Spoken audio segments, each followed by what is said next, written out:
This is Tim with Conservative News for Montana. I'm here in Great Falls where the citizens are saying not any more mandates, no more. They've had enough. They're getting ready to gather up to protest the schools mask and infringement on the rights of the citizens of Cascade County and the surrounding areas. The people here are really starting to have their voices heard. So we're going to go talk to a few and see what they've got to say. Anyway, we got folks here in front of the school district office, and they're sending a message of strength within we the people. Go ahead and tell them what you think.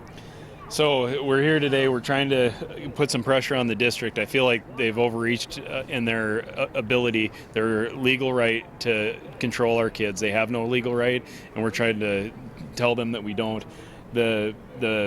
The masks don't work in our opinion, and a bunch of us feel that way, but there's also people that think the masks work but also want the choice, and we just want the choice of people to make that decision. So I think the biggest thing is I filed a motion with the OPI, Office of Public Instruction, that they made an illegal declaration for an emergency, and they didn't meet those requirements in order to make that declaration. Quite a few of the school districts that I've been talking to have made that claim that they have that authority to do whatever they want with this mask, including the vaccination process, based on the fact that they declared emergency. Some of these school districts went along with that process when the first declaration by our last governor was made, but nobody really knows for sure if they've even carried that on or put a sunset on it, and there's a lot of details there that seem to be about it. Is that currently here in the Cascade too, or? No, I don't believe that there is any sort of a mandate or an emergency declaration still on the books, and they had to redeclare that this last meeting, and that's what they did. And there's really specific requirements to do it, and the two reasons I think they did it is because they changed their funding abilities to where they get funding even if they don't have the school days, and then they also can take some of those regulations that they're trying to make us abide by, and they can just go through and do them with a first reading, and they don't have to have any really big public input. The only reason we have public input is because 70 people showed up to show that, and there were 70 people there, and there was only one person that said that they were against it. So out of 70 people, one person shows up, and then they said that they've got lots of emails, and those emails, I didn't see any. They didn't show any. They just said that they were there. The two board meetings ago, I actually gave them a petition for 500, over 500 petition people that said that they did not want masks in this district. Right. And so, if numbers speak, and we're trying to say that we want the choice, I feel like we've met the requirements there. And so, one last thing, I heard you over at the Liberty Center, or the hall there, that you have a way for people that are here in the area that need to be informed. How do they go about that to make sure that they get on the front page of what's going on so they can join in here and join this fight? So right now we've got a couple Facebook groups. So Hit My Choice is one, okay, and we're trying to go through the channels there and focus in on there. We also are, a lot of us are in the MTHFR group as well. I'm here in Great Falls. This is Tim with Conservative News from Montana, and I'm with Jeremy Trebass. I'm not sure if I say that correctly because I hear lots of names. But anyway, we're here in front of the Great Falls Public School District, where the citizens of this great city of Great Falls, the electric city, is saying, hey, we ain't going to stand silent and listen to this.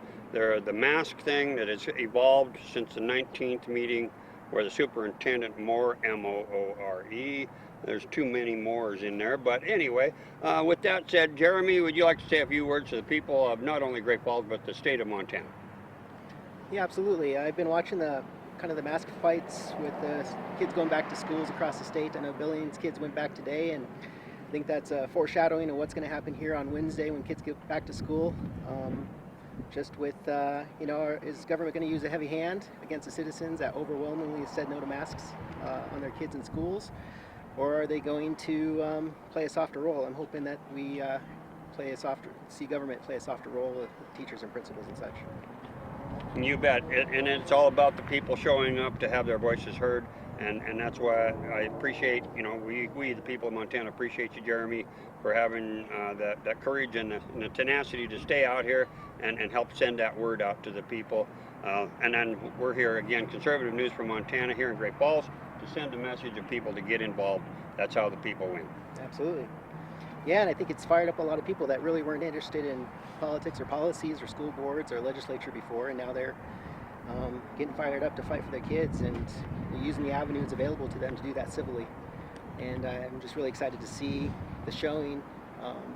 Hear some folks down here with signs on 10th Avenue South, and hear the honking and the cheering in support of what we're standing for here today.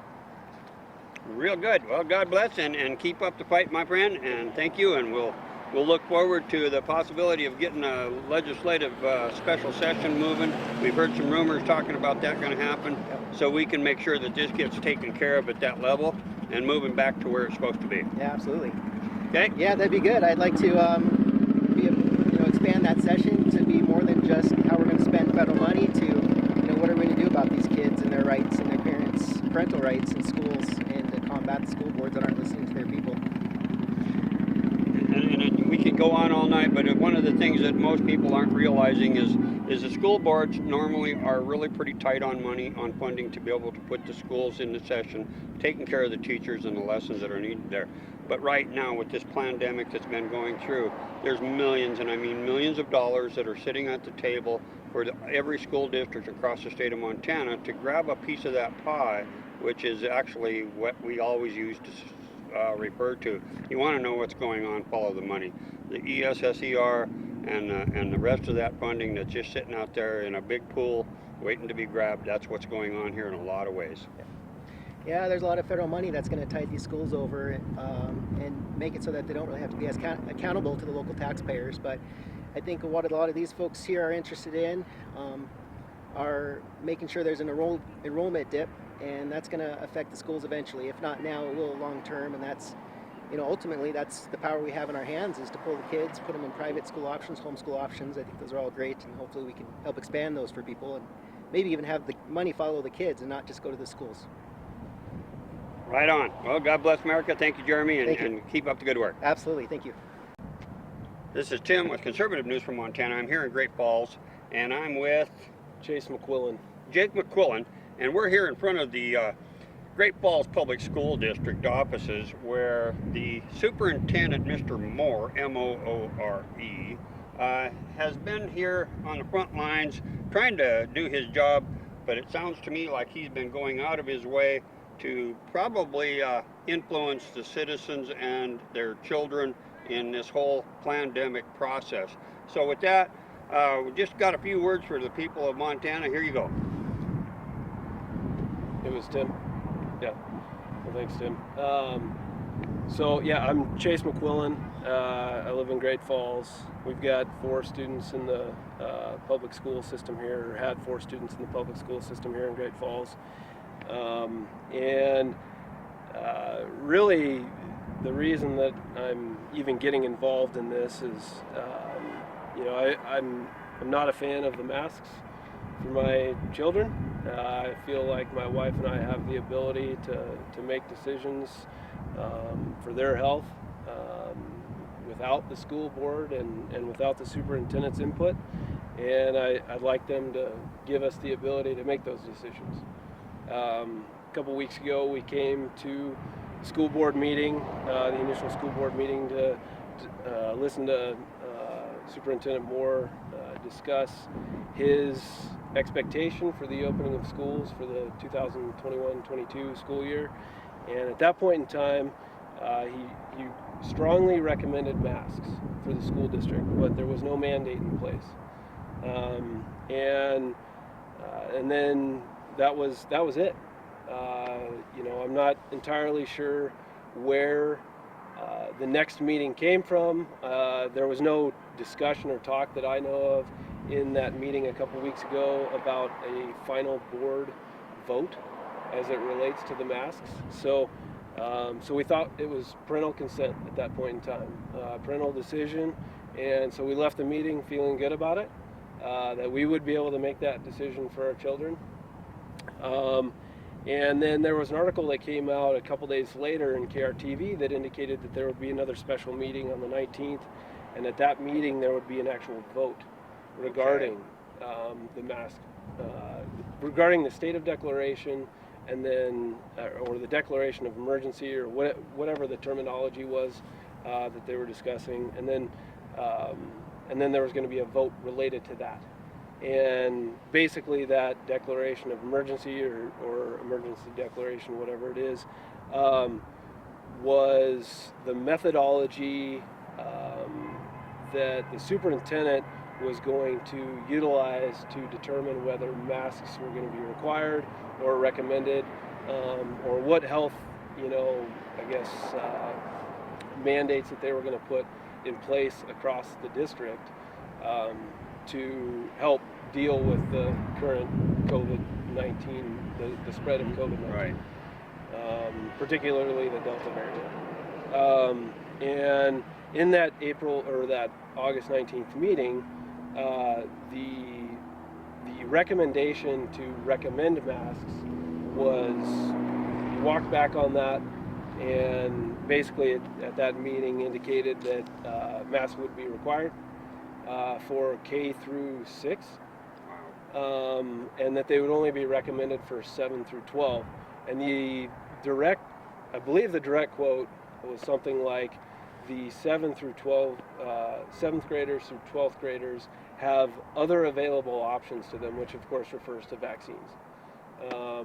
So for them, they felt that because that group had the ability to get vaccines, and they think that most people are going to push that on their children, that they don't have an ability to differentiate between vaccinated and unvaccinated in that age group, which would likely mean unvaccinated kids wear masks and vaccinated kids don't. Now I might be putting words in somebody's mouth. I don't think related you to are that. in a way, because we've heard that from several different school districts across the state using that same terminology. Yeah. Comes from the Montana School Board Association and those lawyers that are doing a lot of that stuff, coming in the back door, if you will. So one of the big things is that vaccination hold card that we're hearing about.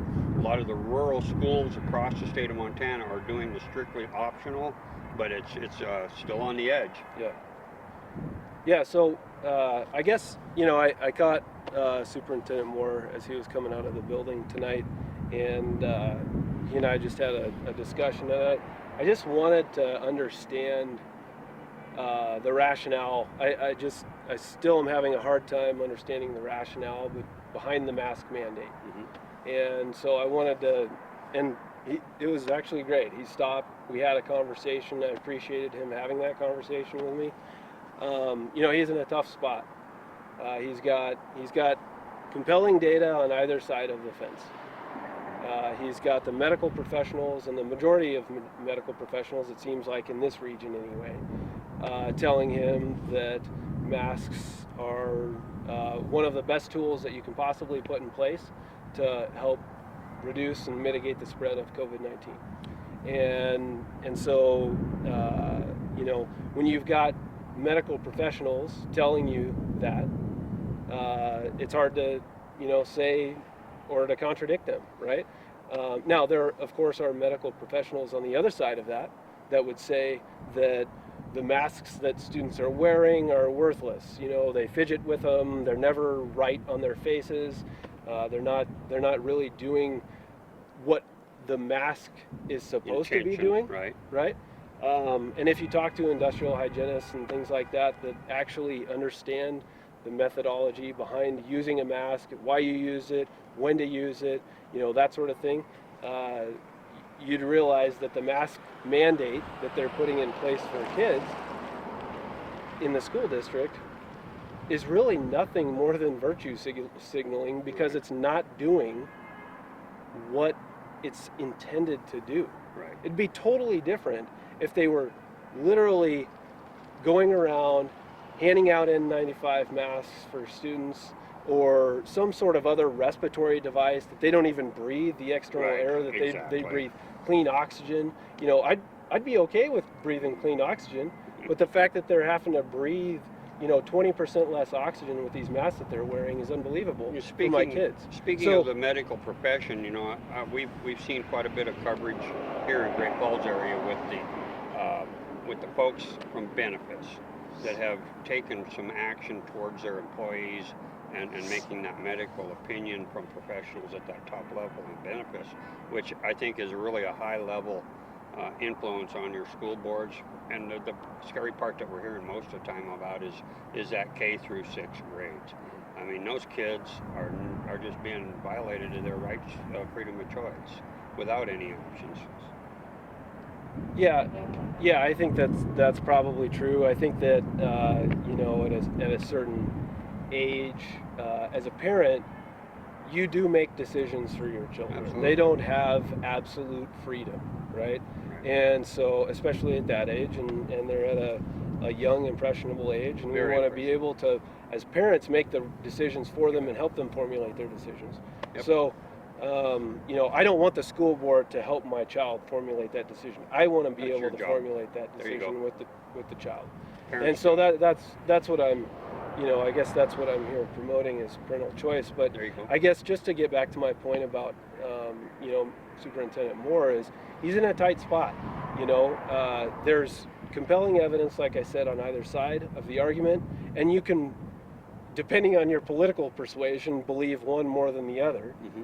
But ultimately, there is compelling evidence on either side. Right. And it's important to recognize that it is not one answer, mm-hmm. that there are answers on both sides. Right. And that they don't have to impose a mandate. The school board and the superintendent do not have to make that decision. No one is forcing them to make that decision. They're making a choice to stand on what side of the line they want to stand on.